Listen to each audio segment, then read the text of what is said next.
TGBO, la coupure électrique mondiale, vidéo numéro 10, jour 23, direction le centre de recherche, au jour 45, notre patience a des limites. Auteur Amar Belmostefawi, artiste illustratrice Karen Gallego. Cette fois-ci, je profite de ce moment pour remercier deux personnes. Frédéric Talbot, qui me conseille afin de développer mon projet d'édition ou de production de mes livres au Canada. Je remercie également Frédéric Delavier, le plus grand illustrateur et vendeur de livres de musculation au monde. Comme convenu, je leur dédie cet épisode numéro 10. Bonne écoute et bon visionnage à vous. Jour 23, direction le centre de recherche. Au petit matin, nous avons eu le droit à 2 œufs à la coque. Nous avons pu embarquer 2 œufs chacun pour la route. Nous avons également eu le droit à une bouteille d'eau d'1,5 litre chacun. Cette fois-ci, nous avons traversé les champs au trot en pouvant profiter de la fraîcheur matinale ainsi que du lever du soleil. En approximativement 2 heures, nous étions déposés à 2 km de la ville. Notre force et notre courage retrouvés, il nous fallait continuer notre chemin à pied. Nous avons franchi une ville dévastée, saccagée, ses magasins vidés de tout leur contenu. En nous rapprochant de notre objectif, la peur s'est emparée de nous, la peur d'être déçus en arrivant devant le bâtiment, cet édifice dont m'avait tant parlé mon ami mathématicien. Arrivés dans le campus universitaire et de recherche, nous avons mis autant de temps à trouver le bon bâtiment que pour traverser le site. Le campus s'étalait sur plusieurs hectares. Enfin, nous sommes arrivés devant un portail, fermé. Juste une sonnette pour prévenir de notre présence, mais pas d'électricité, donc pas de possibilité de faire part de notre présence. En y regardant plus longuement, nous avons aperçu une cloche. Nous l'avons donc fait résonner de manière vive. Au bout de 2 minutes, la porte principale s'est ouverte avec pour retour un « oui » timide d'un homme très grand, maigre, cheveux longs, avec une blouse blanche, Monsieur A. Nous étions rassurés pour le moment, pas d'arme en vue pour nous tenir en joue.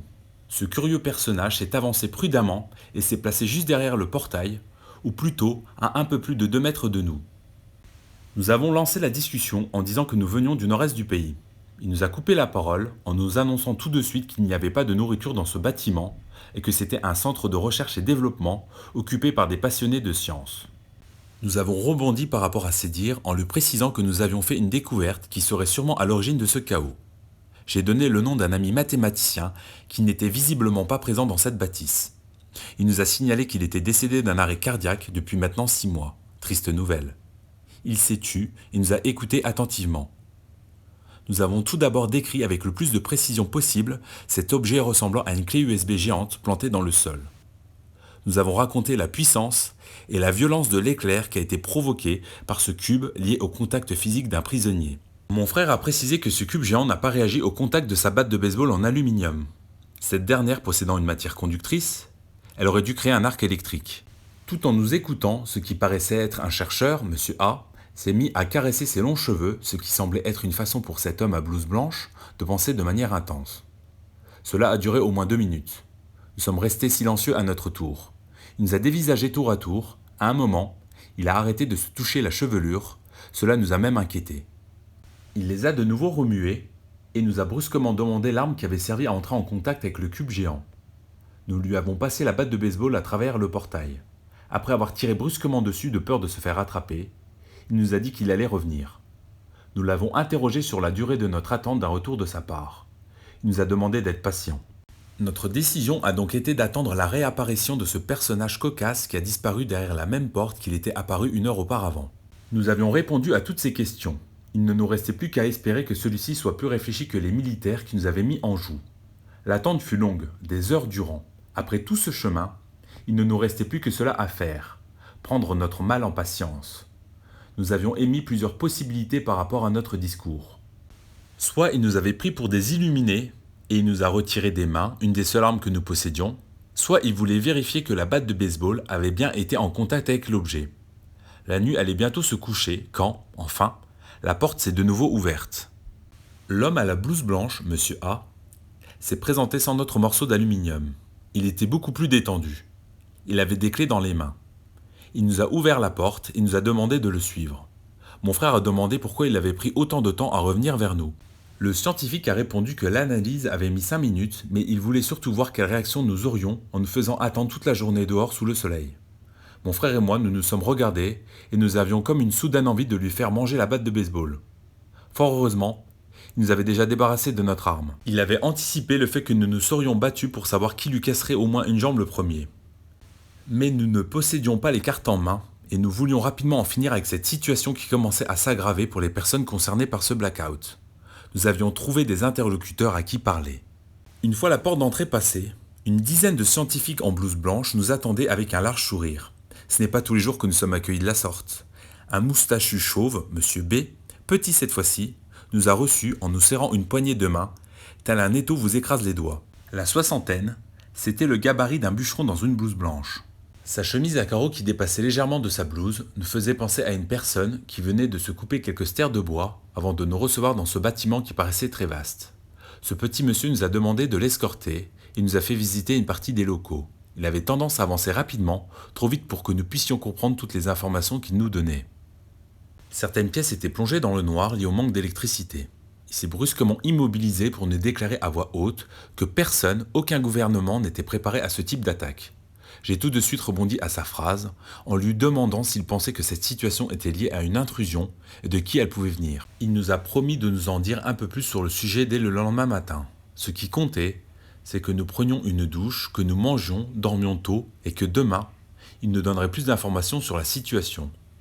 Mon frère et moi, nous voulions en savoir plus tout de suite, mais nous avons perçu dans son regard que c'était peine perdue.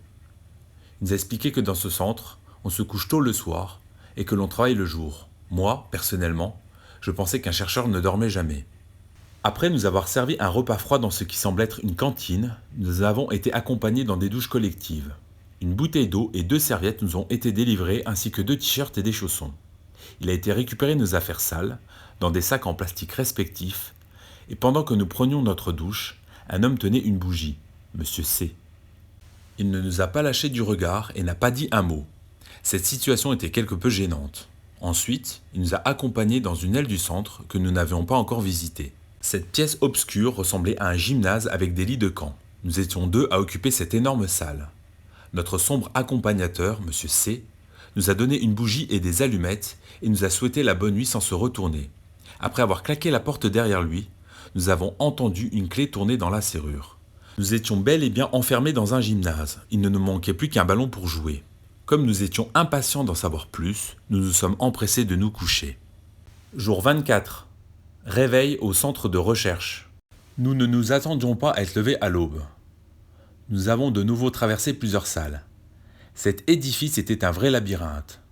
Dès notre arrivée dans une pièce servant d'accueil aux visiteurs, il nous a été redonné nos sacs à dos. Je ne sais pas pourquoi, mais j'ai eu l'automatisme de vérifier le contenu de mon sac. Je m'étais rendu compte que mon cahier sur lequel j'avais écrit chaque moment passé depuis cette coupure d'électricité avait disparu de ma sacoche. Je me suis retourné vers le petit moustachu, Monsieur B, qui tenait mon cahier dans sa protection. Plusieurs sacs étanches. Il s'est dirigé vers moi et m'a tendu mon livre. Ce dernier m'a remercié pour tous les dessins, les illustrations dessinées dans mon aide-mémoire. Grâce à ces notes, ce petit homme savait que nous n'avions pas menti et qu'une machine bizarre, générant un champ électrique très fort, existait bel et bien. Il m'a conseillé de continuer d'écrire. Le grand scientifique, Monsieur A, qui nous avait accueillis lorsque nous étions encore devant le portail d'entrée, nous a chaleureusement remerciés avec un mouvement de l'épaule ressemblant à un tic. Il nous a proposé de regarder au microscope la batte de baseball. Nous lui avons fait remarquer que nous ne voyions rien qui avait marqué notre attention. Il nous répondit que justement, c'est ce qui est intéressant. Aucun contact n'avait eu lieu avec ce fameux cube USB géant lorsque mon frère avait balancé la batte en aluminium. Il pense que c'est une forme de protection de cette machine contre les attaques. Il nous a demandé de quelle couleur était la machine. Nous avons annoncé en chœur qu'elle était noire, mais qu'au loin, elle était apparue en rouge lorsqu'un prisonnier l'avait touchée. Il nous a dit que tout cela était très intéressant, tout en recommençant à se caresser les cheveux. Nous étions attablés, la plupart des scientifiques étaient présents à notre petit déjeuner et tous nous avaient encerclés et nous écoutaient afin d'émettre des hypothèses concernant cet objet mystérieux planté dans le sol. Un homme, au regard énigmatique, Monsieur D, qui devait faire un bon mètre 90, nous fixa un bon moment. Il paraissait être dans ses pensées. Il finit par prendre la parole et rentrer dans des détails plus scientifiques. L'effet d'induction a été tellement fort sur le morceau d'aluminium que cela signifierait que cette machine générerait du courant alternatif. Il y a eu un effet de gravitation qui est intervenu pour que l'aluminium ne puisse toucher sa cible, sorte de bouclier de protection. Nous pourrions donc avoir affaire à une bobine Tesla, une bobine pouvant transformer l'énergie basse fréquence en énergie haute fréquence. Cela n'était encore que des suppositions. Si c'est le cas, cette énorme machine cubique géante serait un transmetteur sans fil d'électricité. Mon frère et moi, nous avons demandé d'où provenait l'énergie. Il a répliqué qu'elle venait du sol, que la Terre servait de dynamo. Une bobine Tesla est déjà utilisée dans les téléviseurs, mais aussi dans les radios. Il s'agirait d'une machine fonctionnant à partir du champ électromagnétique. Ce pourrait être un transmetteur d'électricité sans fil. Il leur faudrait parvenir à s'approcher et étudier cette machine pour valider cette hypothèse. Si j'avais bien compris les dires de ce scientifique, M. D, ce mal pouvait être transformé en bien et permettre l'éclairage gratuit du globe de la planète entière. C'était donc une sorte d'amplificateur émetteur. Le grand brin mystérieux, M. D, donnait l'impression de savoir de quoi il parlait. Il évoqua le système Wardenclyffe. S'en sont suivis des débats entre scientifiques. Nous avons eu le droit à une bagarre de mots entre blouses blanches. Allait-il en venir aux mains ? À un moment, mon frère a coupé les échanges en affirmant qu'en attendant, personne ne savait d'où provenait cet engin électrique et qui en était à l'origine. Le mystérieux scientifique, M. D, a signalé que cette coupure a eu lieu le 30 juin, à 10 jours de la date commémorative de l'anniversaire de Tesla. Il pense que cette machine n'est donc pas d'origine extraterrestre. Pour moi, cela ne voulait rien dire. Ce n'était pas un argument probant. Le petit chauve, M. B, a aussitôt répliqué en nous expliquant qu'une autre de ces machines avait été localisée dans l'ouest du pays. Il avait pu remarquer une entrée dans l'atmosphère de ces machines. Elles seraient positionnées de part et d'autre des pôles, provoquant ainsi un inversement géomagnétique. Il en a donc déduit que la planète entière était soumise à ce problème électrique. Il a supposé qu'il y avait eu un inversement majeur il y a moins de 800 000 ans. Une inversion des pôles a pour risque de perturber certains animaux qui se servent du champ magnétique pour s'orienter. C'est le cas des oiseaux ou des poissons. Cela peut également avoir des conséquences sur le comportement des espèces via la fréquence. Ces machines sont apparues comme pouvant être une solution pour nous délivrer une électricité propre et en même temps, par leur venue, elles ont provoqué des conséquences négatives, celles d'un inversement géomagnétique. Je n'aborde même pas les nombreux morts dans les transports aériens. Comme je l'ai indiqué, la seule personne qui a été en contact avec cette machine a fini par devenir poussière. Nous n'avons même pas retrouvé ses vêtements sur place. Le grand brun, M. D, nous a répondu que nous n'avions pas le choix que d'aller sur place et étudier ces machines.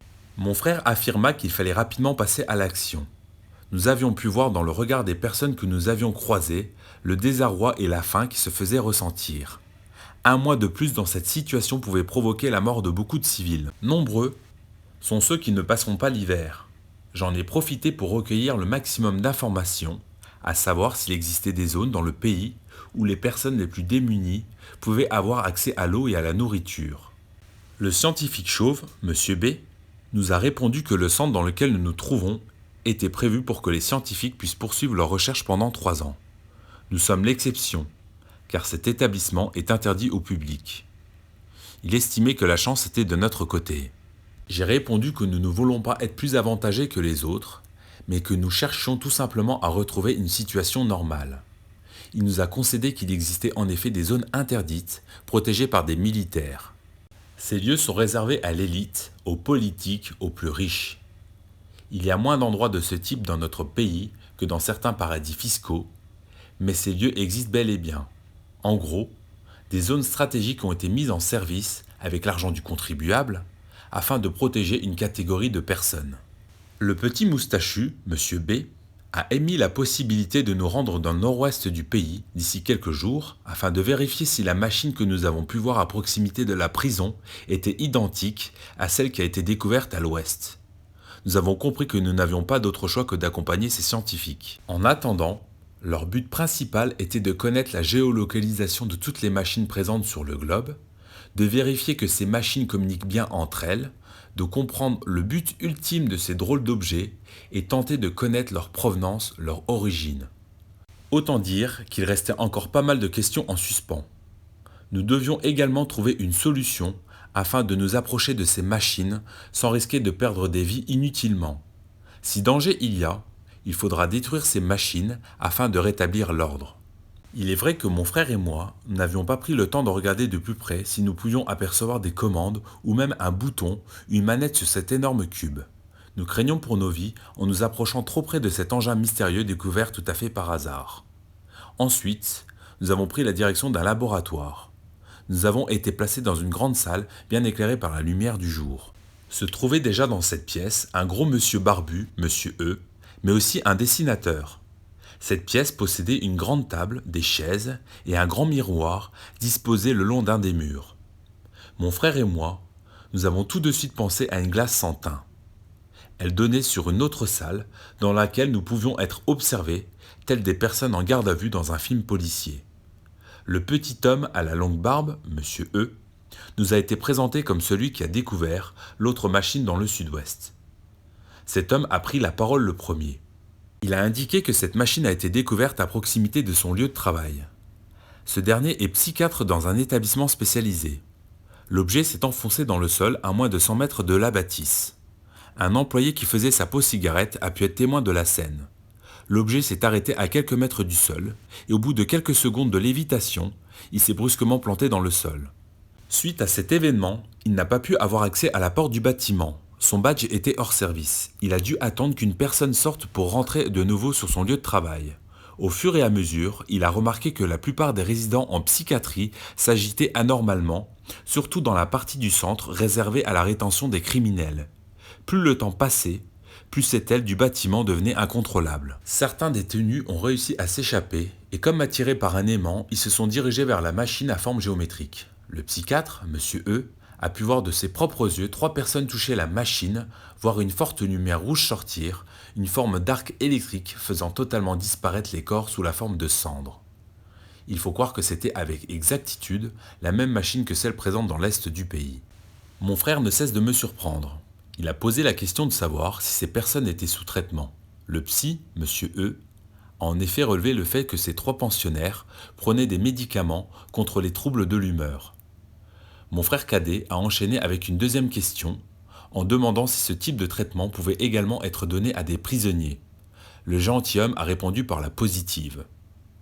Mon frère n'a pas pu s'empêcher de sortir le pouce en direction de la vitre sans teint. Nous connaissions peut-être une autre fonction de ces machines selon le comportement de certains hommes ayant des troubles de l'humeur. Mais rien de sûr. Le dessinateur n'a pas relevé une seule fois la tête de sa feuille.